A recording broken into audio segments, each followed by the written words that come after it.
Selamat datang di kolong meja, bukan tempat tidur, bukan tempat berteduh, dan bukan tempat tinggal, tapi inilah tempat kita membicarakan politik lebih serius. Dan sekarang saya, Yogi Haryo Wibowo, sebagai host di podcast ini. Saya ditemani dengan teman-teman saya, yaitu Kalau nama saya adalah Sadi Mevandra Putra. Saya Artaulia Rahma. Saya Salsanita Ariana. Saya Amanda Brada Barista. Ya, baiklah, kita langsung saja kita mulai perbincangan pada hari ini.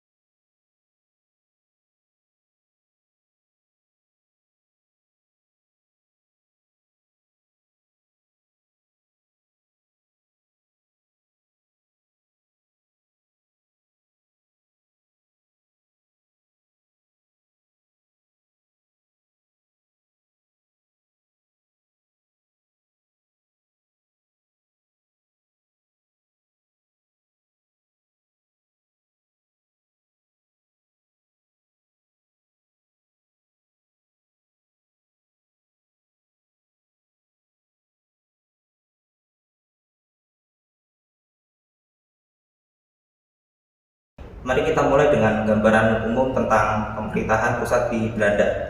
Teman-teman, sistem pemerintahan apa sih yang diterapkan di Belanda ini kalau kalian tahu? Yang saya ketahui, Belanda ini memiliki sistem pemerintahan yang berbentuk monarki konstitusional dan demokrasi parlementer.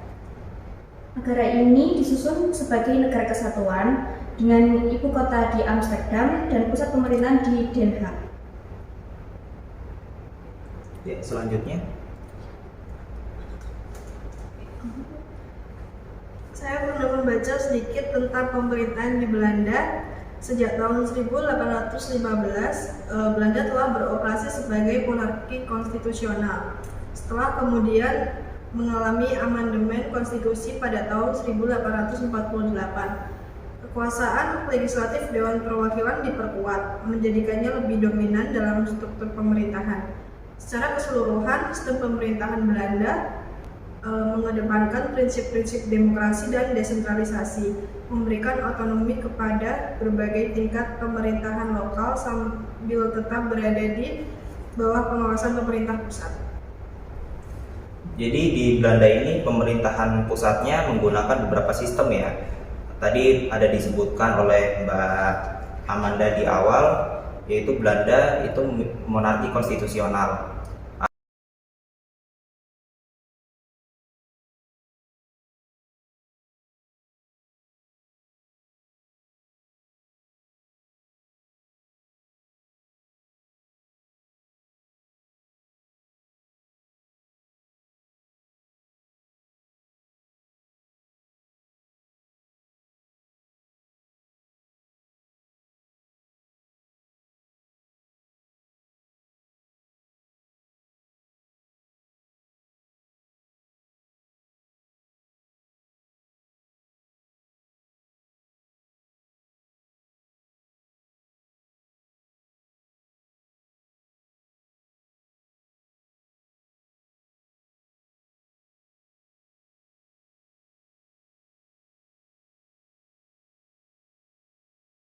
Apa sih itu mungkin beberapa yang belum tahu apa yang dimaksud dengan monarki konstitusional?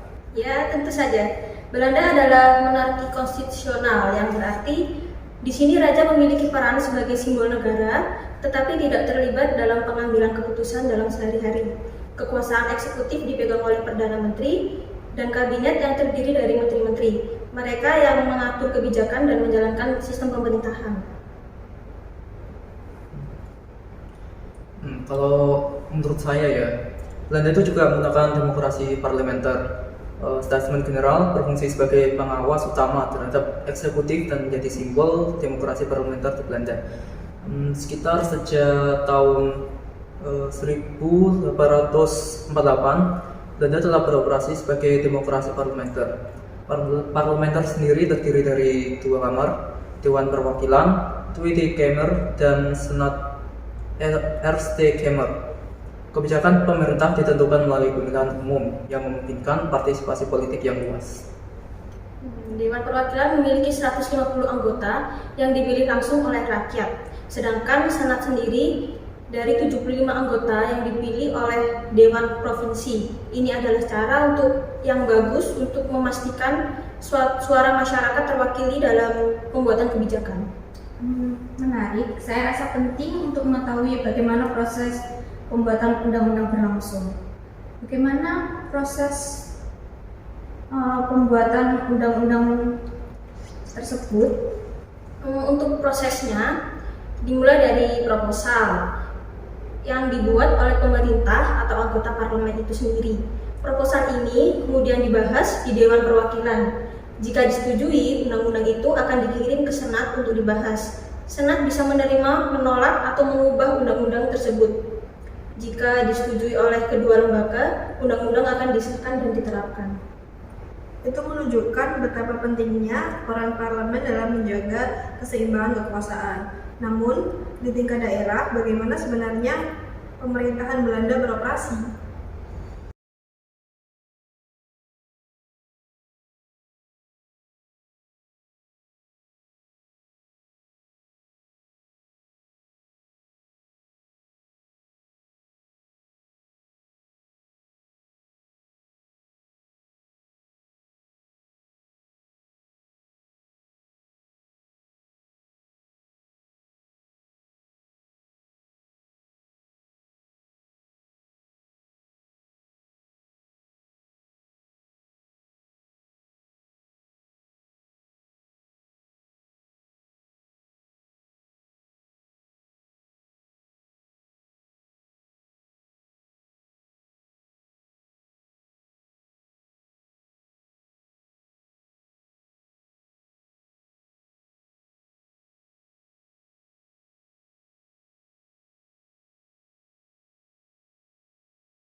Ya, seperti yang sudah disampaikan sama Salsa, mari kita bahas mengenai pemerintahan daerah. Bagaimana sih sistem pemerintahan daerah di Belanda?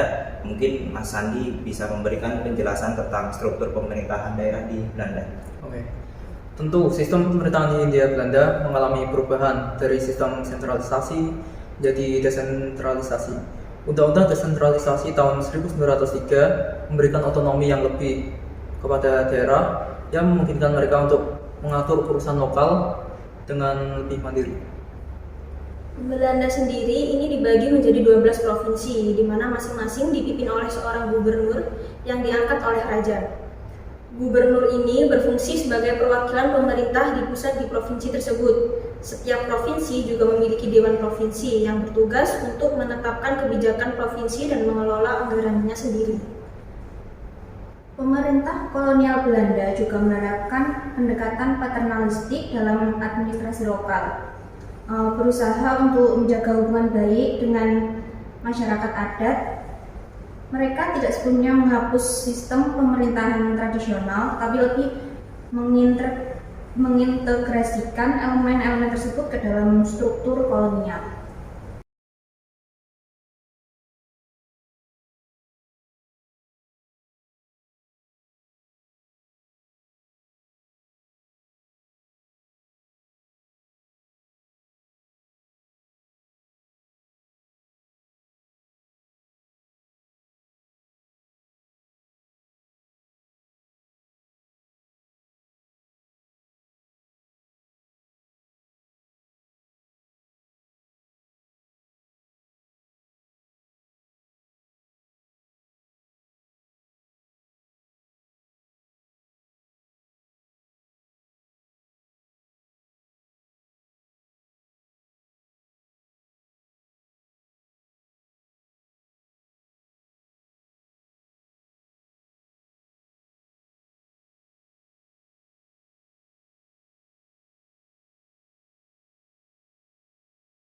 Nah, tadi kan udah disebutkan di bawah tingkat provinsi itu ada kota madya kan. Nah, apa aja sih tanggung jawab dari kota madya ini?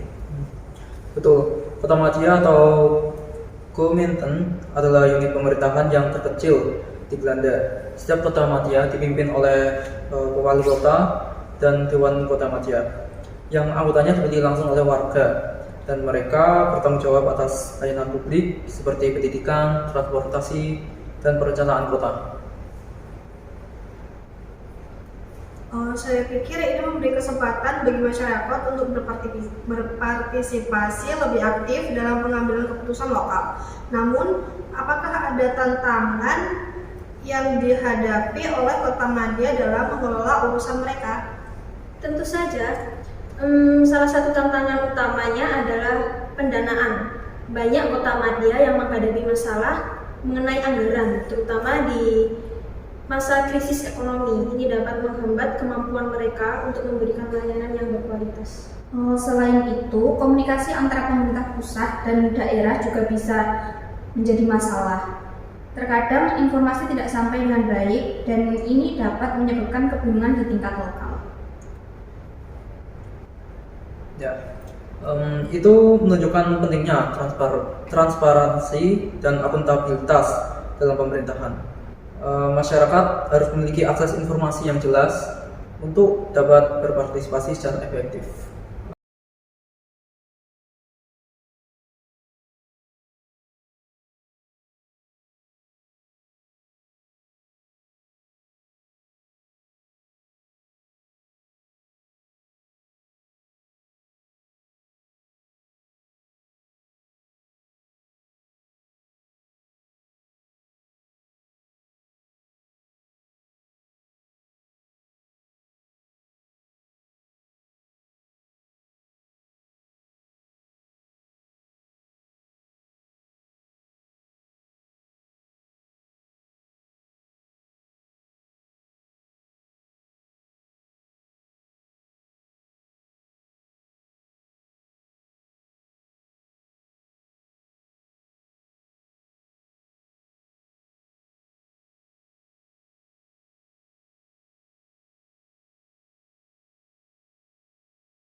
Lalu bagaimana dengan prinsip desentralisasi? Apa perannya dalam sistem pemerintahan lokal di Belanda?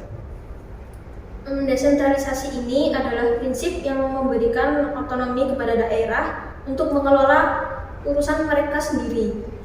Ini memungkinkan pemerintah daerah untuk lebih responsif terhadap kebutuhan spesifik dari masyarakat.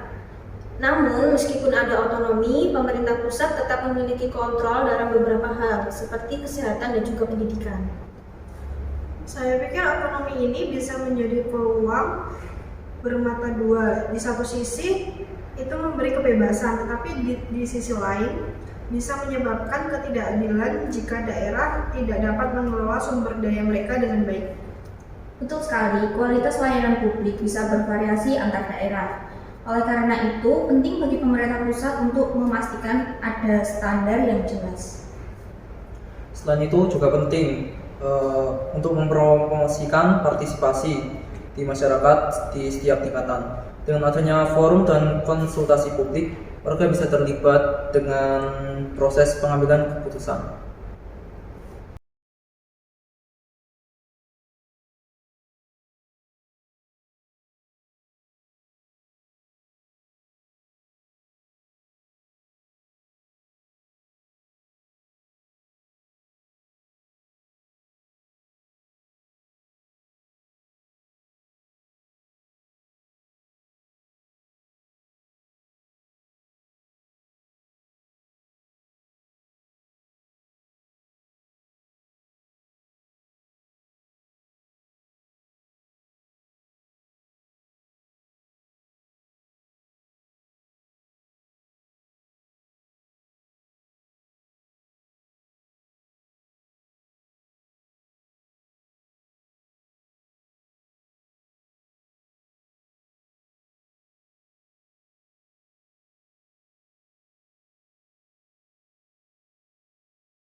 Apa pendapat kamu tentang peran teknologi dalam memperkuat partisipasi masyarakat, Mbak Salsa? Saya percaya teknologi bisa menjadi alat yang sangat berharga. Dengan adanya platform online, Masyarakat bisa memberikan masukan, mengikuti perkembangan kebijakan, dan bahkan berpartisipasi dalam pemungutan suara secara digital. Ini bisa meningkatkan keterlibatan masyarakat, terutama di kalangan generasi muda. Itu benar, teknologi juga dapat membantu meningkatkan transparansi, di mana informasi tentang kebijakan dan keputusan di pemerintahan dapat diakses lebih mudah oleh masyarakat. Namun, kita juga perlu waspada terhadap masalah privasi dan keamanan data. Harus ada perlindungan agar data pribadi warga tidak disalahgunakan. Setuju. Ini adalah tantangan yang harus dihadapi ketika kita berbicara tentang digitalisasi dalam pemerintahan. Namun jika dikelola dengan baik, ini bisa sangat menguntungkan. Wah, jadi ada banyak juga ya harapan untuk masa depan pemerintahan Belanda dengan keseimbangan antara kekuasaan pusat dengan daerah serta partisipasi aktif dari masyarakat. Kita dapat melihat pemerintahan Belanda ini yang lebih responsif dan inklusif. Yang tepat, pemerintahan yang baik adalah yang mampu mendengar suara rakyatnya dan mengambil tindakan yang sesuai. Ini adalah pembelajaran yang berharga bagi kita semua, dan semoga masyarakat di seluruh dunia dapat terinspirasi oleh sistem ini.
Ya, percakapan yang sangat insightful sekali ya, yang bisa kita dapatkan dari podcast ini.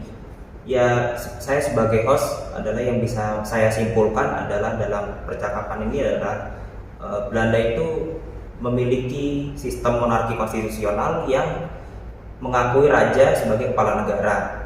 Dan sistem pemerintahan Belanda merupakan kombinasi antara monarki konstitusional di tingkat pusat dan desentralisasi di tingkat daerah. Meskipun ada otonomi yang diberikan kepada daerah, pemerintah pusat tetap memiliki kontrol yang signifikan melalui penunjukan pejabat dan kebijakan yang ditetapkan. Dan pendekatan paternalistik dalam hubungan dengan masyarakat lokal mencerminkan usaha untuk mempertahankan stabilitas dan legitimasi kekuasaan. Ya, terima kasih untuk teman-teman saya yang sudah berpartisipasi dalam diskusi kali ini. Kita udah bahas banyak banget aspek di pemerintahan Belanda yang menunjukkan betapa pentingnya keterlibatan masyarakat dalam sistem demokrasi. Ya. Sampai di sini episode kita kali ini, dan sampai jumpa di episode selanjutnya. Anak muda sadar politik. Hit 'em up.